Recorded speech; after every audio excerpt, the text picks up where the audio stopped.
रत्नागिरी जिल्ह्यातील लांजा तालुक्यातील वेरळ गावात पूर्व वैमनस्यातून झालेल्या हल्ल्याने संपूर्ण परिसर हादरलाय। बुधवारी सायंकाळी 7:30च्या सुमारास एका प्रौढावर कोयत्याने सपासप वार करण्यात आल्याची धक्कादायक घटना घडली आहे। या हल्ल्यात प्रभाकर उर्फ भाई जाधव हे गंभीर जखमी झाले असून त्यांच्या रत्नागिरी जिल्हा शासकीय रुग्णालयात उपचार सुरू आहेत।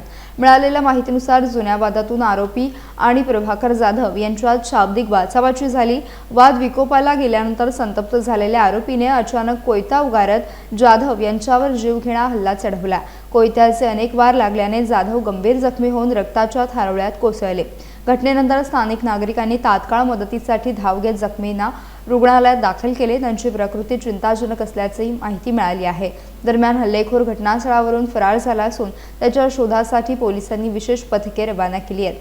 पोलीस घटनास्थळी दाखल होऊन पंचनामा आणि पुरावे संकलित करण्याचे काम सुरू केले आहे। हल्ल्यामागील नेमके कारण काय याचा तपास सुरू असून या थरारक घटनेमुळे वेरळ गावासह संपूर्ण परिसरात भीती आणि खळबळीचे वातावरण निर्माण झाले आहे।